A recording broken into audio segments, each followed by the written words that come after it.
محبوب العلماء والصلحاء حافظ پیر ذوالفقار احمد نقشبندی۔ ہمیں اپنی اوقات کا پتہ نہیں کہ کتنے کمزور ہیں، حالات کو بدلنے کی کوشش میں لگے ہوئے ہیں۔ بھئی حالات کا بنانے والا، بھیجنے والا اللہ رب العزت ہے، وہ مغیر الاحوال ہیں، جب چاہتے ہیں حالات کو جیسا چاہتے ہیں بدل دیتے ہیں۔ تو یہ تو حکم پروردگار کا ہوگا تب بدلیں گے۔ دنیا کے کہنے سے حالات بدلتے تو دنیا جنت نہ بن جاتی، ہر بندہ اپنی من مرضی کی زندگی گزار رہا ہوتا۔ تو ایک ترتیب ہے اللہ رب العزت کے ہاں، چنانچہ ہمارے مشائخ نے 4 باتیں کہی ہیں، لوہے کی لکیر ہے۔ جب آزمائیں گے ان باتوں کو کھرا پائیں گے۔ پہلی بات کہ جو شخص اپنے اعمال کو سنوار لیتا ہے اللہ تعالیٰ اس کے حالات کو سنوار دیتے ہیں۔ جو شخص اپنے اعمال کو سنوار لیتا ہے اللہ تعالیٰ اس کے حالات کو سنوار دیتے ہیں۔ ہم اس کوشش میں لگے ہوئے ہیں کہ حالات پہلے سنوریں پھر اعمال سنواریں گے۔ آپ بات کریں دوست سے، بھئی آپ مسجد میں نظر نہیں آتے، کچھ کاروباری حالات ٹھیک نہیں، ٹھیک ہو گئے تو میں مسجد میں آؤں گا۔ یعنی ہم چاہتے ہیں حالات پہلے ٹھیک ہوں، اعمال بعد میں ٹھیک ہوں گے۔ کیسے ترتیب الٹ سکتے ہیں ہم؟ چنانچہ جسے دیکھیے وہ اسی کوشش میں لگا ہوا ہے کہ پہلے حالات ٹھیک ہوں بعد میں اعمال ٹھیک کریں گے۔ تو ترتیب ہی الٹی ہم کرتے پھر رہے ہیں۔ اعمال کو جو شخص سنوار لیتا ہے اللہ تعالیٰ اس کے حالات کو سنوار دیتے ہیں۔ اعمال بگڑیں گے، حالات بگڑیں گے۔ جب کہا میں نے کہ یا اللہ تو میرا حال دیکھ، جب کہا میں نے کہ یا اللہ تو میرا حال دیکھ، حکم آیا میرے بندے نامہ اعمال دیکھ۔ ہم حالات کا تو شکوہ کرتے ہیں، اپنے عمل تو نہیں نہ دیکھتے۔ تو اعمال کو سنوارنے سے اللہ تعالی حالات کو سنوار دیتے ہیں۔ ہم اپنے اندر تقوی اور صبر و ضبط پیدا کریں، اللہ رب العزت ہر دور اور ہر زمانے میں تقوی اور صبر والے بندے کو فرش سے اٹھائیں گے، عرش کے اوپر بٹھائیں گے، تخت کے اوپر بٹھائیں گے۔ اب تقوی اور صبر کی طرف تو ہم آتے نہیں، چاہتے ہیں زندگی تو رہے جیسے ہم گزار رہے ہیں، حالات سیدھے ہو جائیں۔ کیسے حالات سیدھے ہو سکتے ہیں؟ سمپل سی مثال ہے کہ بجلی سے ایک مشین چلتی ہے، اب ایک بندہ مشین کو روکنا چاہتا ہے، ایک ہی ترتیب ہے کہ پیچھے سے بٹن بند کرو۔ آپ بٹن بند نہیں کریں گے، ہاتھ سے مشین کو پکڑ کے روکنے کی کوشش کریں گے، ہاتھ کٹوا بیٹھیں گے۔ سارا دن زور آزمائی کریں گے، مشین کہاں رکے گی؟ تو عقل مند بندہ مشین کو پکڑ کے نہیں کھڑا ہوتا، وہ سوئچ کو بند کرتا ہے۔ حالات کا سوئچ اللہ رب العزت کے ہاتھ میں ہے۔ تو ادھر رجوع کرنے کی بجائے کہ اے اللہ حالات کو ٹھیک کر دیجئے، ہم حالات کی مشین کے ساتھ کشتی کر رہے ہیں۔ کون ہمیں عقل مند کہے؟ تو پہلی بات، جو شخص اپنے اعمال کو ٹھیک کر لیتا ہے اللہ رب العزت اس کے حالات کو ٹھیک کر دیتے ہیں۔ دوسری بات، جو شخص اپنی آخرت کو سنوار لیتا ہے اللہ تعالیٰ اس کی دنیا کو سنوار دیتے ہیں۔ ہم پھر الٹے چاہتے ہیں کہ پہلے دنیا سنورے پھر ہم آخرت سنواریں گے، یہاں پھر ہم غلطی کرتے ہیں۔ دن رات دنیا سنوارنے میں لگے ہوئے ہیں، پزل بنی ہوئی ہے، ایک حصہ جوڑتے ہیں تو دوسرا ٹوٹتا ہے، وہ توڑتے ہیں تو پہلا ٹوٹتا ہے۔ ہر بندہ لگا ہوا ہے اسی کوشش میں۔ تو اللہ رب العزت کے ہاں ترتیب یہ ہے۔ اس کی مثال اگر دیکھنی ہو، صحابہ رضی اللہ عنہ کی مبارک زندگیوں کو دیکھیے، انہوں نے اپنی آخرت کو سنوارا، اللہ نے اس کے نتیجے میں ان کی دنیا کو سنوار دیا۔ بات کیا تھی کہ نہ کیسر و کسرا سے دبے، چند وہ لوگ کے اونٹوں کے چرانے والے، اور جن کو کافور پہ ہوتا تھا نمک کا دھوکا، بن گئے دنیا کی تقدیر بدلنے والے۔ انہوں نے اپنی آخرت کو سنوارا، اللہ نے دنیا سنواری۔ کیسے؟ اطمینان، اتنا اطمینان کہ یمن سے جوان عورت چلتی ہے اور مدینہ طیبہ پہنچتی ہے، اور پورے راستے میں کوئی اس کی طرف آنکھ اٹھا کر دیکھنے والا نہیں ہوتا۔ اللہ نے مال و دولت کے اتنے ڈھیر عطا کیے تھے۔ انس اللہ عنہ کہتے ہیں کہ میں لکڑی کاٹنے والے کلہاڑے سے سونے کی اینٹوں کو توڑا کرتا تھا۔ اب لکڑی کے کلہاڑے سے جو سونا ٹوٹے گا وہ تولوں میں اور گراموں میں تو نہیں نہ ہو سکتا۔ اللہ نے اتنی دولت ان کے قدموں میں ڈال دی تھی۔ بچہ پیدا ہوتا تھا، اس کا روزینہ متعین تھا۔ سیدنا عمر رضی اللہ عنہ نے ایک رات دیکھا، ایک عورت چھوٹے سے بچے کو روٹی کا ٹکڑا کھلانے کی کوشش کر رہی ہے، بچہ رو رہا ہے۔ پوچھا کیوں کر رہی ہو؟ کہنے لگی کہ امیر المومنین نے قانون بنایا ہوا ہے کہ جب بچہ دودھ چھوڑے گا پھر ہم بیت المال سے روزینہ متعین کریں گے، تو میں کوشش کر رہی ہوں۔ عمر رضی اللہ عنہ آئے، بہت روئے۔ صحابہ کہتے ہیں کہ اس دن فجر کی نماز پڑھائی، قرات کے اندر اتنا گریا اور بکا تھا کہ ہمیں سمجھنا مشکل ہو رہا تھا، اتنا رو رہے تھے۔ ہم حیران تھے آج امیر المومنین کو کیا ہوا۔ نماز پڑھانے کے بعد ممبر پر بیٹھے، عمر کے اوپر اللہ رحم کرے، اس نے کتنے بچوں کی جان لی ہوگی۔ مقصد یہ تھا کہ میں نے جو یہ قانون بنایا تو کتنی ماؤں نے معصوم بچوں کے دودھ چھڑوائے ہوں گے اور وہ دودھ سے محروم ہوں گے میری وجہ سے۔ پھر اعلان فرمایا کوئی ماں بچے کو دودھ جلدی مت چھڑوائے، جس دن بچہ پیدا ہوگا اسی دن بیت المال سے وظیفہ متعین کر دیا جائے گا۔ آج سے 1400 سال پہلے ہے۔ تو انہوں نے اپنی آخرت کو سنوارا، رب کریم نے اس کے بدلے ان کی دنیا کو سنوار دیا۔ قرآن مجید میں اللہ تعالیٰ فرماتے ہیں وَلَوْ أَنَّ أَهْلَ الْقُرَىٰ آمَنُوا وَاتَّقَوْا، اگر یہ بستی دیسوں والے ایمان لاتے، تقوی کو اختیار کرتے، لَفَتَحْنَا عَلَيْهِمْ بَرَكَاتٍ مِّنَ السَّمَاءِ، ہم ان کے لیے آسمان سے برکتوں کے دروازے کھول دیتے۔ تو ترتیب یہی ہے کہ جو آخرت کو سنوارتا ہے، اس کوشش میں لگتا ہے، دنیا اس کا سایہ ہے۔ اللہ دنیا کو خود بخود سنوار دیتے ہیں، الگ سے محنت نہیں کرنی پڑتی۔ مثال کے طور پہ جو بندہ سچ بولتا ہے تجارت میں، اللہ تعالیٰ اس کی تجارت کو خود سنوار دیتے ہیں۔ قسم اٹھا کے یہ بات کہی جا سکتی ہے کہ سچ بولنے والا تاجر کبھی مفلس نہیں ہو سکتا۔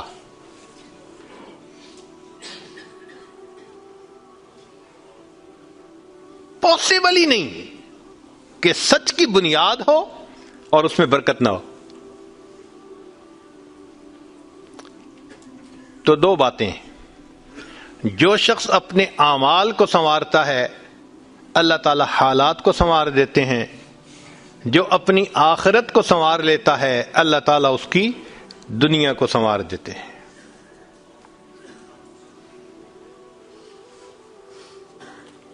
ہارون رشید اپنی کھڑکی میں سے نیچے دیکھ رہا ہے، مسجد کے دروازے پر امام ابو یوسف رحمۃ اللہ علیہ تشریف لا رہے ہیں، اور ان کے پیچھے دو شاگرد ساتھ ساتھ جڑے ہوئے ہیں۔ دونوں چاہتے ہیں کہ میں جوتے اٹھاؤں، ہر ایک اس کوشش میں ہے۔ جب امام ابو یوسف رحمۃ اللہ نے جوتے اتارے تو ان میں سے ایک بچے کا ہاتھ ایک جوتے پہ پڑا، دوسرے کا ہاتھ دوسرے جوتے پہ پڑا، دونوں نے ایک ایک جوتا اٹھا لیا۔ پھر انہوں نے فوراً آپس میں یہ طے کر لیا کہ ایک نے کپڑا بچھایا، رومال، ایک نے بھی جوتا ڈالا، دوسرے نے بھی اس میں ڈال دیا، ایک نے ایک طرف سے پکڑ لیا، دوسرے نے دوسری طرف سے، کہ دونوں کو جوتے اٹھانے کا اجر مل جائے۔ حضرت آگے جا رہے ہیں اور پیچھے 2 طالب علم اس طرح جوتے لے کے جا رہے ہیں کہ رومال کے اندر جوتے ہیں، ایک نے بھی پکڑا ہوا ہے دوسرے میں بھی پکڑا ہوا ہے۔ ہارون رشید نے دیکھا تو ٹھنڈی سانس لی۔ بیوی نے پوچھا ہارون رشید کیا ہوا؟ کہنے لگا یوں تو دنیا ہمیں بادشاہ کہتی ہے، ہمارے جوتے اٹھانے کے لیے بھلا کون جھگڑتا ہے؟ یوں تو دنیا ہمیں بادشاہ کہتی ہے، ہمارے جوتے اٹھانے کے لیے بھلا کون جھگڑتا ہے۔ جو آخرت سنوارتا ہے اللہ ایسے دنیا سنوارتے ہیں کہ دنیا جوتے اٹھانے کے لیے جھگڑتی ہے آپس میں۔ تو فرمایا کہ جو اپنی آخرت کو سنوار لیتا ہے اللہ تعالیٰ اس کی دنیا کو سنوار دیتے ہیں۔ چنانچہ ایک سیاح ہندوستان آیا گھومنے پھرنے کے لیے، اجمیر شریف بھی گیا، وہاں اس نے حضرت خواجہ معین الدین چشتی اجمیری رحمۃ اللہ علیہ کے مزار پہ دیکھا مسلمان بھی آ رہے ہیں اور ہندو بھی آ رہے ہیں اور سکھ بھی آ رہے ہیں۔ اللہ کی شان، اللہ رجوع دے دیتا ہے نا، سبھی آ رہے ہیں دعائیں مانگ رہے ہیں۔ تو وہ بڑا حیران کہ ہر کمیونٹی کے لوگ آ رہے ہیں، ہر مذہب کے لوگ آ رہے ہیں۔ تو جب واپس گیا تو بیوی نے پوچھا کہ بتائیں آپ نے کون سی انوکھی چیز وہاں دیکھی؟ تو اس نے کہا ہاں میں نے ایک چیز انوکھی دیکھی کہ ایک شخص قبر میں لیٹا ہوا تھا مگر لوگوں کے دلوں پر حکومت کر رہا تھا۔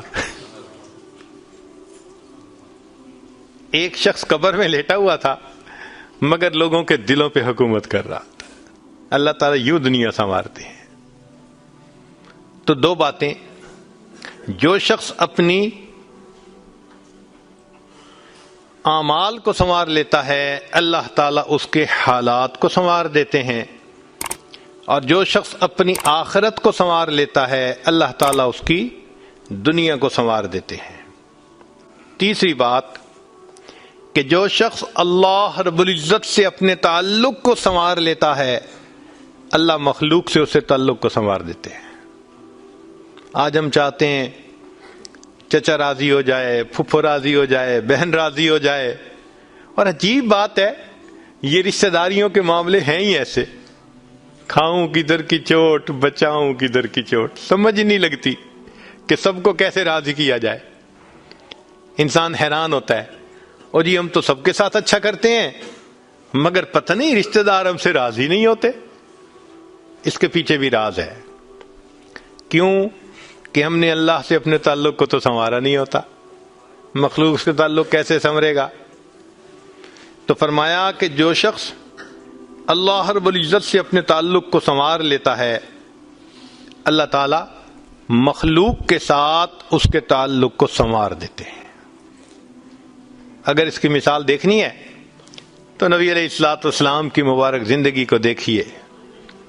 ایک وہ وقت بھی تھا کہ جب اپنے رشتہ دار نبی علیہ الصلوۃ والسلام کو تکلیف پہنچاتے تھے، آپ بازار میں آگے آگے دعوت کا کام کرتے تھے اور پیچھے آپ کا چچا ابو لہب لوگوں کو کہتا تھا کہ یہ شخص غلط بیانی کر رہا ہے، تم اس کی بات مت ماننا، اپنے مخالفت کرتے تھے۔ ایک وہ وقت بھی تھا۔ پھر ایک وہ وقت آیا کہ جب اپنوں نے مکہ مکرمہ میں جینا تنگ کر دیا اور نبی علیہ الصلوۃ والسلام نے بیت اللہ کو دیکھ کر کہا بیت اللہ میں تجھے کبھی نہ چھوڑتا مگر مکہ کے رہنے والے مجھے یہاں بسنے نہیں دیتے۔ مبارک آنکھوں میں آنسو تھے اور اللہ کے حبیب جدا ہو رہے تھے۔ پھر کیا ہوا؟ 10 سال کے ہی عرصے میں حالات نے وہ پلٹا کھایا کہ جب آپ آ کر فاتح مکہ بن کر بیٹھے تو وہی قریش تھے جو قدموں میں آ کر پڑ گئے اور انہوں نے آپ کی غلامی اختیار کر لی۔ ہندا نے کہا جتنے خیمے دنیا میں تھے سب سے زیادہ آپ کے خیمے سے مجھے نفرت ہوا کرتی تھی، آج جتنے خیمے ہیں سب سے زیادہ محبت مجھے آپ کے خیمے سے ہے۔ اللہ اکبر کبیرہ۔ تو جو شخص اللہ سے اپنے تعلق کو سنوار لیتا ہے اللہ مخلوق سے اس کے تعلق کو سنوار دیتے ہیں۔ فضیل بن عیاض رحمۃ اللہ علیہ فرماتے ہیں مجھ سے جب بھی اللہ تعالیٰ کی نافرمانی ہوئی، مجھ سے جب بھی اللہ تعالیٰ کی نافرمانی ہوئی میں نے اس نافرمانی کا اثر اپنے ماتحتوں کے اندر دیکھا. یہ ریفلیکشن ہوتی ہے. ہم اللہ کی نافرمانی کرتے ہیں, اللہ مزہ چکھا دیتے ہیں کہ اپنے جو ماتحت ہوتے ہیں ان کو نافرمان بنا دیتے ہیں. اچھا بھائی تم ذرا اس کو ایکسپیرینس کرو ذرا. وہ جی کیا کریں, بیوی سنتی ہی نہیں ہے, حضرت بس اولاد افلاطون بن گئی ہے, حضرت بچے نے ذلیل کر دیا ہے. کیوں شکوے ہوتے ہیں ہمیں کہ ہمارے ماتحت ہماری نہیں مانتے, جبکہ ہم اپنے آقا کی نہیں مان رہے ہوتے. فرماتے ہیں کہ جب بھی مجھ سے اللہ تعالیٰ کی نافرمانی ہوئی, میں نے آزما کے دیکھا یا تو بیوی نے میری نافرمانی کی, یا میری اولاد نے میری نافرمانی کی, یا میرے نوکروں نے غلاموں نے انہوں نے میری نافرمانی کی, یا کم از کم میری سواری کے جانور نے میری نافرمانی کی. یہ ہے عدل کا بدلہ. اپنے آقا کی نافرمانی کریں گے, اللہ تعالیٰ ماتحتوں کو نافرمان بنا کر دکھائیں گے. اس لیے اولاد کے شکوے کرنے کی ضرورت نہیں ہے, بیوی کے شکوے کرنے کی ضرورت نہیں ہے. سمپل سی بات ہے, اللہ رب العزت سے اپنے تعلق کو سنوار لیجئے, اللہ تعالیٰ مخلوق سے ہمارے تعلق کو سنوار دیں, سب کے دلوں میں محبت ڈال دیں گے. سیدنا امیر معاویہ رضی اللہ عنہ نے خط لکھا ام المومنین سیدہ عائشہ صدیقہ رضی اللہ تعالی عنہا کو کہ ام المومنین آپ امت کی ماں ہیں, آپ مجھے کوئی نصیحت فرمائیے. اور واقعی ام المومنین نے نصیحت کرنے کا حق ادا کر دیا. وہ نصیحت پڑھ کے پتہ چلتا ہے کہ انہوں نے نبی علیہ الصلوۃ والسلام کی صحبت یافتہ ہونے کا ثبوت پیش کر دیا. ام المومنین نے مختصر جواب لکھا, فرمایا دیکھیں اگر آپ مخلوق کو خوش کریں گے, اللہ کو ناراض کریں گے, اللہ ساری مخلوق کے دل میں تمہاری نفرت ڈال دیں گے. یہ اندر سے تم سے نفرت کرتے پھریں گے. اور اگر تم اللہ کو راضی کرو گے, گو کہ مخلوق ناراض ہو رہی ہے, اللہ تعالیٰ اسی مخلوق کے دل میں تمہاری محبت ڈال دیں گے, یہ سب تمہارے دوست بن جائیں گے. تو اصل تو اللہ کو راضی کرنا ہے. تو فرمایا کہ تم اللہ سے اپنے تعلق کو سنوار لو, اللہ تعالیٰ مخلوق سے تمہارے تعلق کو سنوار دیں گے. تو اولاد کو نیک بنانے کا سب سے آسان طریقہ خود نیک بن جائیے. جو خود نیک بنتا ہے اور اللہ کے حکم کو توڑنے سے باز آ جاتا ہے, اللہ تعالیٰ اولاد کو مطیع اور فرمانبردار بنا دیتے ہیں.